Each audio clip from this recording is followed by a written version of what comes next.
Now, tonight I wanted to go over some of the same scriptures we've been looking at, not exactly, but over some of them.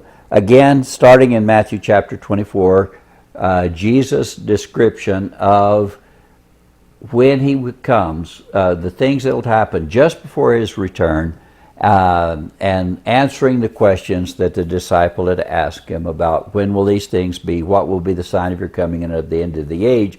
And as he's discussing those, now in this, he's going to get to the point of going from into the area, especially of the actual end of the age. And I want us to look at that.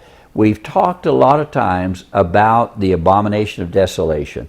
And I want to deal with that a little more carefully because it occurred to me in a conversation recently that we're looking at that and thinking, okay, well, maybe it's this, maybe it's this, maybe it's this. And really we ought to see, what does the scripture say? What are the indicators it gives us, or the clues, or so that we can have a pretty good idea of what will be this abomination of desolation? How will we recognize it? What is it that we're recognize? So that's where I'm wanting to go tonight. I started out the lesson would be not that long, and as usual, as I go on and I'm adding different thoughts, I guess, to the lesson. Now I'm up to 20 pages, actually 19 pages of scriptures that I've put together for this. I don't think I'll get to all of that. I would like to, but I don't think I will. But I want to get as far along as I can. And I want us to get a pretty good grasp, because Jesus said that you're to recognize it. When you see the abomination of desolation, spoken of by Daniel the prophet, standing in the holy place, let the reader understand. We're going to read that in a little bit. And I want us to be the readers of Daniel, of what Jesus said, and I want us to be the ones that know what it means and what we're seeing when the abomination of desolation takes place, so that we will recognize it. Why is that important? I'll point that out in a little while, but we should be, if we're studying the scriptures, and especially if we're studying these prophecies, we should be those who are people of insight, because when you begin to study the scripture, even tonight, as I was going back over, I thought I had all that pretty well down, and as I was going back over it, the Lord brought some things to mind that I hadn't even thought about, and scriptures that I needed to look up and to put into the study that would be part of this lesson. And so the Lord does that, and he can do it in a lot of different times, a lot of different ways, but the Lord does that. And so now, as we get to the end of the age, there's something that's going to take place, and you may have already seen it, but there's an age, and that's the age of the Church of Philadelphia. The Church of Philadelphia is the church of brotherly love. Jesus said, they'll know you're my disciples by your love for God, supreme love for God, body, mind, soul, spirit, heart, all of you, supremely loving God, and then to love your neighbor as yourself. Brotherly love, to love God supremely and to love our brothers. That's what it's about, love. So the Church of Philadelphia is the next to the last church, and it is the church of brotherly love. It is the one that God opens the door so that they get the gospel out to the entire world for a witness. So their emphasis has been early on just a strong emphasis of spreading the gospel to every creature, every nationality, every ethnic group, every language. And so that's been their intent. But it's followed by the Church of Laodicea. Now, the Church of Laodicea is the church of the cold love. The love is there, but the love has grown cold. And it's become lukewarm. And it really is not a love that really cares about the souls of others as much as you would think it would. They're still the church. They still love God in their, at least they would say, if you were to ask them, yes, I love God completely. Are you committed to God? Yes, I'm committed to God. Are you committed to Christ? Yes, I'm committed to Jesus Christ. Do you love God? Do you love Jesus Christ? Do you love your fellow man? Well, maybe not so much. I remember a young couple, and they were apart because his work had brought him to Hobbs, and she was staying back because of maybe the children or something else. She was staying back in the country where they'd come from, or the town where they'd come from. And I talked to him about the fact that that's got to be hard, with your wife being back there, and because married people, it just seems like you think, well, I don't want to spend a day or a night without the one that I love. And the young man said, well, we're not hot for each other anymore.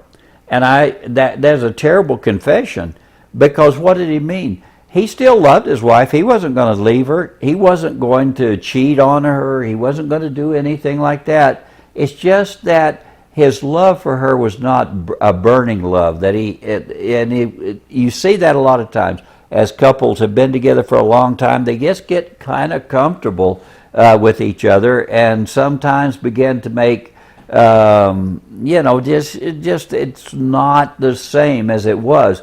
And that's what happens to the church. So the church, they still love each other. They still are committed to each other. They're committed to God. They're committed to their brothers, but they just don't have that burning love that causes them to do whatever's necessary to get the gospel out to one more creature, one more person, do whatever. And so in the last days, in the last church, after the Church of Philadelphia, and I think the Church of Philadelphia was the one that most of us were saved in. That's the church that we grew up in, that we came to know the Lord in the Church of Philadelphia. We came to get our call, to get our discipleship and all like that. And we know how the people loved God and how they loved their fellow man. But because lawlessness has increased, most people's love will grow cold. And so you recognize there's a great amount of lawlessness now. People used to be so caught up in doing the right thing for the right reason, but because it was the law of loving God, the law of loving your fellow man, as well as the laws of man and the laws of God. And people used to really be caring about all of that. But now you see that people are getting much more relaxed. And so they get relaxed. I love God, but I love this as well. And, and I've got my life to live, and I've got all of this. And you could say that, how long has it been since you've been alone with God? How long has it been since you spent an hour with God? Just with God talking to you. Are you talking to God, or maybe talking to each other? And just spend a time in communion with each other, between you and God. How long has it been since you really spent some time with the Lord, and you really sensed your love for Him? And you might say, well, we're still in love and we're still committed to each other, but we're just not hot for each other anymore. We're just not, we're not going another direction or something like that, but we're just comfortable. And God's comfortable with me, I'm comfortable with Him. And so it's just, we're just kind of living. And so we do a lot of other things. That's where I believe that we're getting today. And so you see it in the attendance in the churches. You see it in the really discipleship of the churches, and how that we're spreading the gospel on. And we see a generation now, we may see a generation where lawlessness, because it's increased to the point that you'd say most people's love has grown cold. And so this says will grow cold. I would say probably a step farther than that. It probably to a large degree has grown cold. In this, he says, but the one who endures to the end, he will be saved. What do you have to do to keep that relationship strong between you and God? And you've got to spend time with God. You've got to spend time in His Word, time in His Spirit, with the Spirit working and ministering to you, and doing His will, and loving God with your heart, with your mind, with your soul, with your being, not just a little, but with all of it, and then loving your neighbors yourself. The one that endures in that, endures all the way to the end, he will be saved. Now notice that we're talking about to the end because we're getting close to the end when we come to this point. How do you know that? Well, as we've talked a lot of times, this gospel of the kingdom shall be preached in the whole world as a testimony to all the nations, and then the end will come. And so I typed it into Google because I wanted to know, and I said, has the gospel been preached into all the world as a testimony to all the nations? And it said, yes. The Apostle Paul said the gospel is being preached in all the world for a witness. So it's already done. Well, that wasn't what Paul was saying. He was saying everywhere that you go, where there are people and where the gospel goes out, the gospel is being preached into all these ethnic groups. But we knew early, many centuries ago now, that there were areas of the world that had never been touched by the gospel. And a lot of the exploration was not just to find new lands and new things. Some of it was to conquer new lands, conquer new sources of wealth and all of that. But a lot of it was people wanting to go and find people who had never heard the gospel to tell them for the first time that Jesus loves them, that Jesus died for them, that God loves them so much he wants to be their God and them to be his children, and to get the gospel out. But now, I don't know of a place where the gospel's not been preached. Almost across the world, everywhere, people have access, either whether it be internet, whether it be a satellite, whether it be radio, or whether it be preachers or missionaries that have gone out. The gospel has gone out into the whole world. And the last that I knew, and that's been a good while back, that just our denomination had missionaries, I think, in 150 countries, and I think it's quite a bit higher. I don't know how many countries there are or how many ethnic groups there are, ethnos, and that was the word that it used. But it seems to me like we're really stretching now to try to find and get it to the last of all of the nations. But he said, when it's come, notice what he says, then the end will come. Is Jesus using hyperbole here? Is he serious that you can know when the beginning of the end is? When is the beginning of the end? The beginning of the end. So what is the sign of your coming and of the end of the age? What is the end of the age? The age is the age of salvation. And the age of salvation doesn't mean you can't be saved after that, but the age of salvation ends when the gospel is of the kingdom is preached in the whole world, to all the ethnic groups, as a testimony to all of them. When that has happened, then the end will come. It follows, and it says then. Does then mean immediately? It makes it sound like it means immediately, but what happens at the end? So at the end, this great fervor that has scattered the gospel, that has built the churches, that have built the missions, that have done all of this work, that great fervor of love for God and for fellow men has begun to cool off until it has become a cold, and many times it's just a formality. No, we haven't turned against God. No, we haven't turned against Christ. No, we haven't left him behind, and we haven't turned to another gospel or something of that sort, but just the love that should be there is not there. And what should you do in a case like that? Draw near to God and he'll draw near to you. So that's the only thing to do. That's the promise that he's given. Draw near to God until God heats up that love again and makes that love true. So he says, so the next thing, so then the end will come. Well, how does the end come? He says, therefore, when you see the abomination of desolation, which was spoken of through Daniel the prophet, standing in the holy place, let the reader understand. So the next thing after that is, that he mentions, is the abomination of desolation. So he says, therefore, when you see the abomination of desolation, so it indicates that it's something that you can see. And I want to talk to you some about this. What does it mean, the abomination of desolation? What is it? And actually, that's what the rest of this story or this study is all about. The abomination of desolation. What is it? And what does it bring about? So we'll look as far into that as we can, because he says when it happens, let the reader understand. Now, I'm going to start maybe at the back part of that, let the reader understand. And so the reader will be the reader of the passages in Daniel, but also in Revelation and in the Gospels, in the Olivet Discourse, and in Mark chapter 13, Luke chapter 21, and Matthew chapter 24. And so we'll look at some of that especially. We've looked at the Gospel sections just in the last study that we did, the one we just have concluded. And in this one, we're looking more into Daniel, and then also we'll look at some into Revelation if time permits. But he said, let the reader understand. Now, he says, let the reader understand, standing in the holy place. What does that mean?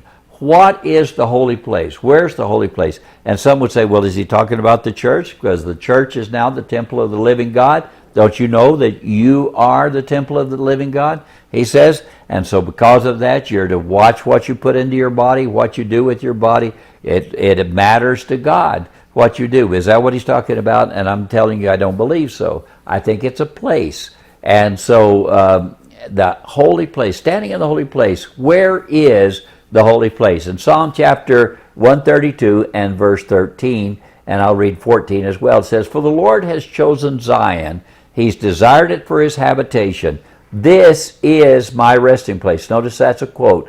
The Lord saying this. This is, and if you were to look at that, Lord is actually Jehovah or Yahweh, the Hebrew name for God, and says Yahweh or Jehovah has chosen Zion. Zion is, first of all, talking about Zion Hill, one of the 7 cities or 7 hills, but it is a chosen hill, but it also represents Jerusalem. So Jerusalem can be called Zion as well, because Zion was the center, I guess you could say, of all of that. And then there's a sense in which Israel itself can be referred to as Zion. But what's he talking about here? And I think here he's talking about the holy hill. Now, it may be Mount Zion, or it may be the Temple Mount if it's talking about Jerusalem. But I think that we're going to know, because there's going to be, and we'll look into that, but there's going to be a peace agreement, peace treaty. And one of the reasons it's real important for us to discuss this today is because right now there are groups of people that are sitting down to tables and lying to each other about what their intentions are to try to bring an end to the war in Israel, between Israel and Hamas, and between Israel and Hezbollah, and between Israel and all of the other neighbors that have been around to bring about peace. And so the United States that, first of all, recognized Jerusalem as the eternal capital of the Jewish state of Israel, recognized it, moved our embassy there. Now many other nations, there have been nations even, I think, within the last week or so, that has been at least one that has moved their embassy to Jerusalem, following the U.S.'s lead. But now the U.S. is pushing hard to make Israel make compromises that God will not allow. It's not suitable for God, for the land of Israel that he gave to the children of Israel. No one in Israel has the right, nor anyone outside of Israel has the right to divide that land. That land, and you hear people singing from the river to the sea. The reality is, from the river to the sea, God gave that land to Abraham, Isaac, Jacob, the children of Israel, and all the way down. And it is today. And the land that they're wanting to give away, some of the land that they're wanting to give away is, they call it the West Bank, but the bottom bubble of that is Judea. And that is where the Jewish nation started. Judea started in the West Bank, in that area. Samaria is where the northern bubble of that is, and that Samaria is where the northern tribes went. So those Judea and Samaria is part of what they're talking about carving off and we'll let this become a state other than what God has provided. I'll tell you that in itself is an abomination. I don't think that's the abomination of desolation. It may be the beginning of it, or part of it, but the Lord has chosen Zion. He has desired it for his habitation, and he says, this is my resting place. How long? Verse 14 of Psalm 132. Forever. Not for a period of time till Jesus or till this or that. It is still God's resting place. And even though he's withdrawn his spirit, even though he's withdrawn his presence, this is his resting place. And nobody has a right to come in and take it. I know we're dealing with squatters in the U.S. right now, and a lot of the country does deal with squatters, and I've had to deal with squatters myself before. And they come in and they take land that doesn't belong to a home that doesn't belong to them, and they do whatever they want. They desecrate it. They do whatever they want with it. Is it theirs? No. The title, today I got an email saying that the title to this house that we're in right now is no longer in my name. It's now in Ben and Stephanie's name. That's good, because we signed the papers yesterday and we got paid for it. So yes, that is a reality. This is no longer our house. But as long as the title was in my name, it was mine. I had the ownership of that. But and so people are taking it and saying, well, it's not yours anymore. I want to tell you this. God never gave the title deed to the land of Israel from all the way from the Euphrates River to the Nile. God never gave that to another people and said that's theirs. He let them dwell there. He let it get by in a lot of ways, but that it still belonged to God, and God had given it to whomever he gave it to. But this deal of taking the Temple Mount and building a temple on it, or building a mosque on it, and doing all of these various things, other than for the children of Israel, for the 12 tribes of Israel, other than for those to whom it was given, to have a dwelling place where God would dwell with his people. This is the resting place where you can come to me in this place and I will hear your prayers. You can come to me in this place and you can come to God in this place. And he told them all about it. He said, this is my resting place forever. I'll never give it to another person. There'll never be another deed recorded that gives this place that he's talking about, to give it to anyone else. It's not going to happen. This is my resting place. Here I will dwell, for I have desired it, God says. And I want to tell you something, and that is that God today still desires it. God still desires it. God is still God's place. And even though God has removed his protection and allowed it to be desecrated and allowed it to be destroyed, it's still his place. And you can't come in just because there's a fire burns off half of West Texas, or because that there's a storm or flood, or for whatever reason somebody just leaves their house and they're gone. You can't just take that land. It doesn't belong to you. It belongs to whomever that has the title deed to that property. This is God's place. And even when it was desecrated, and even when the temple's destroyed, and even when the mount has been cleared off, that whole 21 acres is cleared off, and even if there was nothing there but just those few foundations, it's still God's resting place. I walked across that, and I couldn't help but think of the fact that God said this was his resting place. And I wondered, if I'm walking across the place where God said, I will dwell here. There's a lot of people will not walk on the Temple Mount, afraid that they'll step on the place that it was the holy place of God, where he said, this is my resting place forever. God has the ability to guide us and to deal with all that. I'm not as scared about that as a lot of people are, but I am in awe that God has a very powerful, is a very powerful God, and that He will protect His resting place, and God will punish for anything that happens because of it. And that's what's going to take place, and that's what's taking place. So we're still talking about, I might not sound like it, but we're talking about the abomination of desolation. The abomination of desolation, a part of that will be dividing, an agreement to divide up the land, or an agreement at least that will in some way deal with these facts. And I can't tell you exactly what the parameters of that agreement will be, just that they are working hard right now, sitting down and lying to each other at the same table, and that's exactly the beginning. That's the way it starts. And so anyway, it says, and he, meaning, and I believe it's talking about the Antichrist here, and we may, I'm going to try to get into that. I can see that I'm not getting far enough along that I'm going to get very far on that tonight. But I want to talk about the Antichrist and his part in all of this.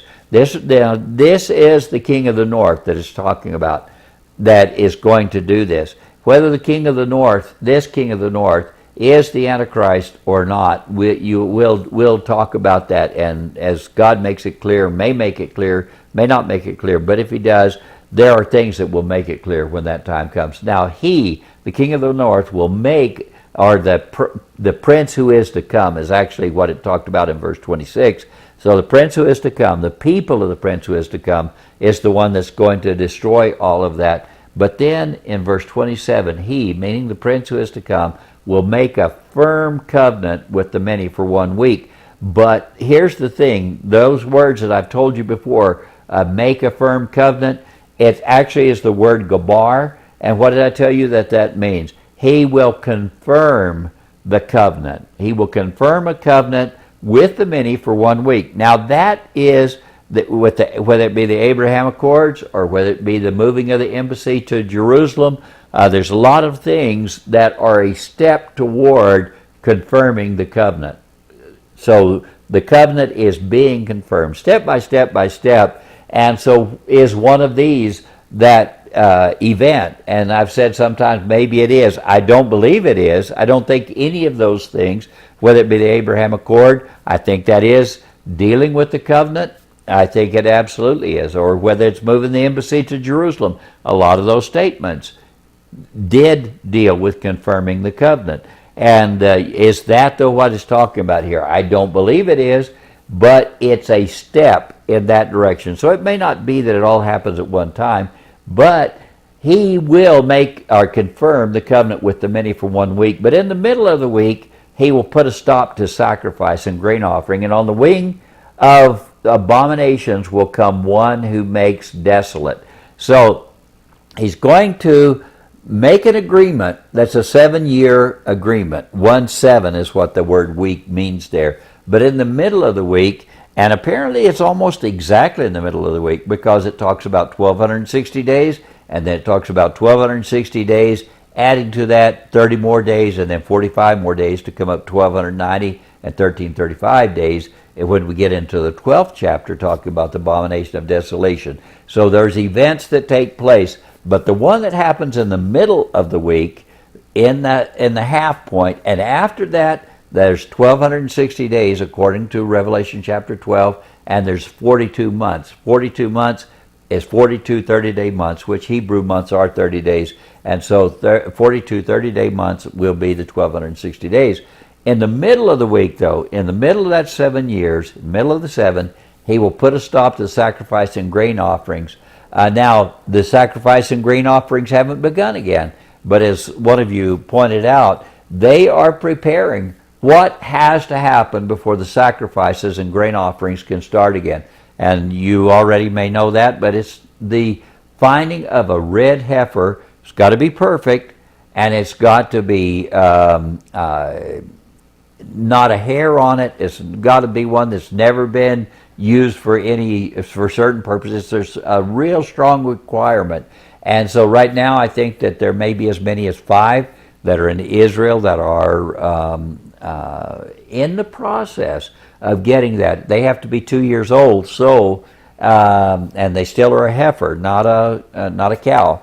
And maybe you know all about that. But anyway, before they can start that, there has to be the ashes of the red heifer mixed with certain herbs and spices and twigs and some other things to make up this sacrificial cleansing agent. So the water will be pure, they can be purified, the priest who will offer the sacrifices and all that goes on with that. And they will begin probably on the wing of the temple, and that means, and on the wing is an interesting thing. On the wing means generally what it means is a portion of that temple. Now that Temple Mount is 21 acres. There's, from what I understand, there, and I've seen the Mosque of Omar, and I've seen the Dome of the Rock, all that stuff, and that's there. I don't know exactly what it means by the wing, but on the wing of abominations will come one who makes desolate. And so he's going to bring in this thing that causes desolation. And so it's symbolized by something. That's what I want us to look at. What is the abomination? How would you recognize it? So let's say you're watching TV and you see the event where the abomination of desolation takes place. You know that desolation is coming, that destruction is coming. Why? Because of what you see. What is it that you see at that moment that puts a stop to the sacrifice and the grain offerings? No more sacrifice, no more grain offerings. And that will be the rule at that point. What is it? But the one who makes desolate will come. And it's actually not him himself, but he causes it to happen so that the second person of the evil trinity is the one that actually sets this up on the Temple Mount. And so we need to know what it will be so that when it happens we will see it.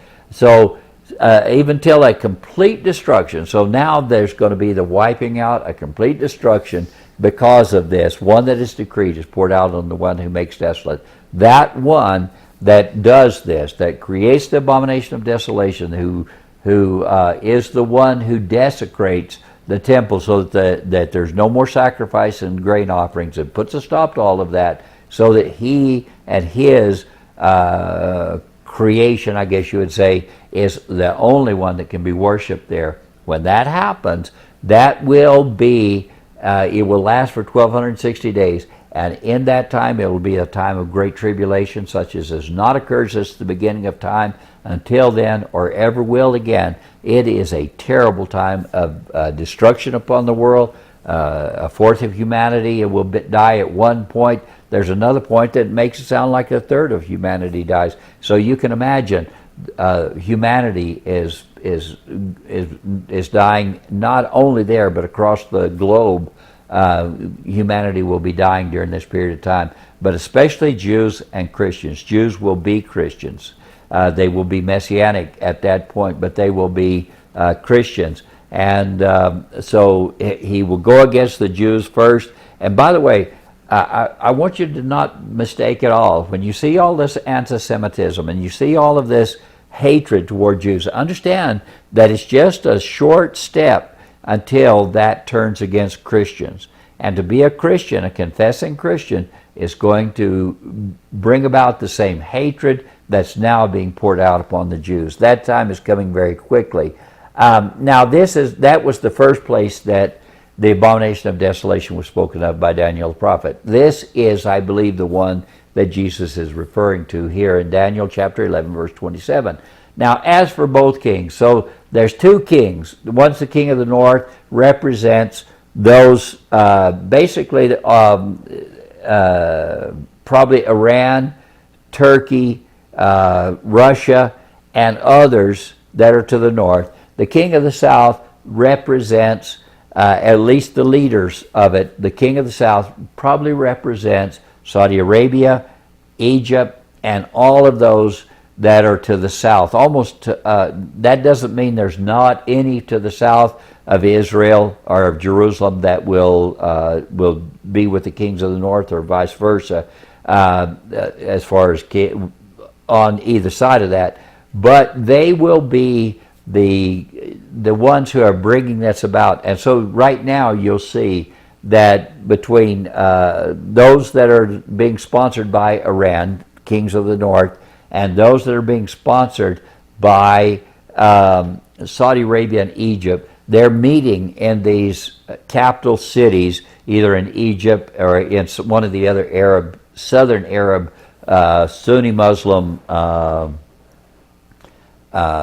countries, and they are lying to each other. So, but these two kings and their ambassadors are going forth, and as these two kings, as both kings, their hearts will be intent on evil. Both of them, they're both speaking evil. So these that are trying to bring about the peace, to release the hostages, and to supposedly and to bring peace in Israel, and for the people of Gaza, their intent is a lot different than anything that they're clear about. The kings are lying, and their ambassadors are lying to each other. Both kings, their hearts will be intent on evil, both of them. They will speak lies to each other at the same table, but it will not succeed, for the end is still to come at the appointed time.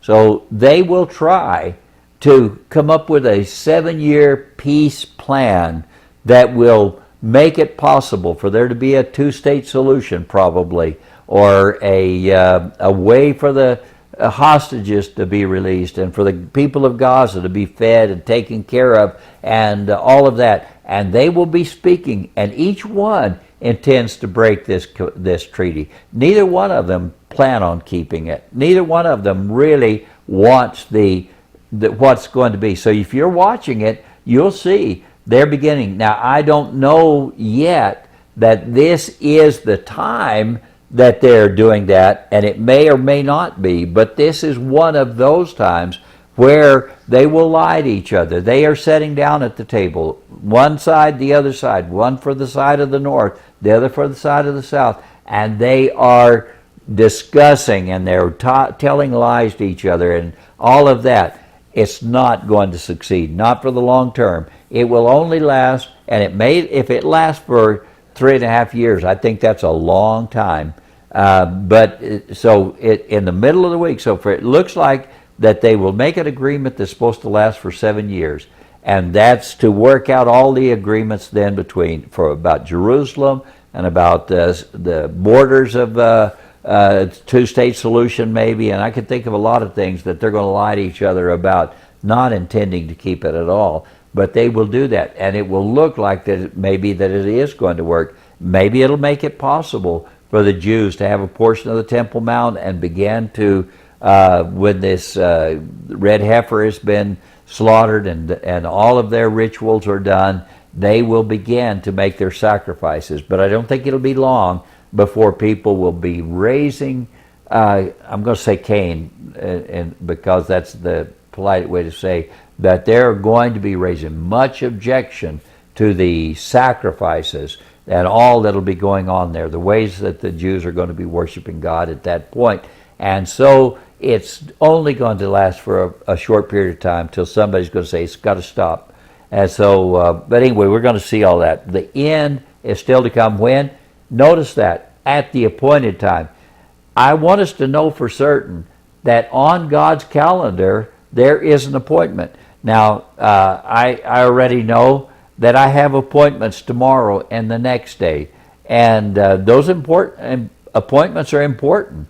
And if I don't keep them, there's going to be a problem in some way. There's something that's going to not be done. I've forgotten appointments before. You don't want to do that.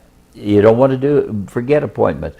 But I'll tell you this, you're not going to forget appointments on God's calendar. Now, Jesus said he didn't know the day and the hour. He said the angels didn't know, nor did the Son of Man know. At the time that he was speaking in this Olivet Discourse, he didn't know what it was. But I will tell you this, God knows. God the Father knows. He said only God the Father, and Jesus made that clear. Not God the Son, not God the Holy Spirit, but only at that time God the Father knows the appointed time. It's still to come at the appointed time. It will happen at the time that's been on the calendar all the way back. So how can you know what is the day to do this or do that or whatever according to God's calendars? Why does it work that way? Because God has an appointed time. There's an appointed time for every matter under heaven. A time to live, a time to die, a time to be healthy, a time to be sick, a time to, all these things, to plant and to reap and all of these things. There's an appointed time. And so at the appointed time for the end, it is still to come, and it will come. There's nothing can stop that. Then he will return, meaning the king of the north, will return to his land with much plunder, but his heart will be set against the Holy Covenant. So even though he confirms the covenant, he's doing it, he's lying, he doesn't intend to keep the covenant, his heart is set against it as he goes back to the north, and for a period of time it will appear that everything is good, he's gone back to the north, everything seems good, he will take action, and then he will return to his own land.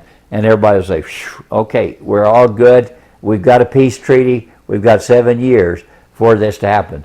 Not 7 years, though. It's only going to be 1,260 days, just 3.5 years, because the appointed time is not the time that those kings that were lying to each other at the bargaining table, it's not going to be at the time they thought it was going to be. It's going to be according to God's calendar, not according to theirs. So at the appointed time, he says in verse 29 of Daniel 11, he will return and come into the south. But this last time, it'll not turn out the way it did before. So this time he comes back, and he's going to do the exact same thing that he did before.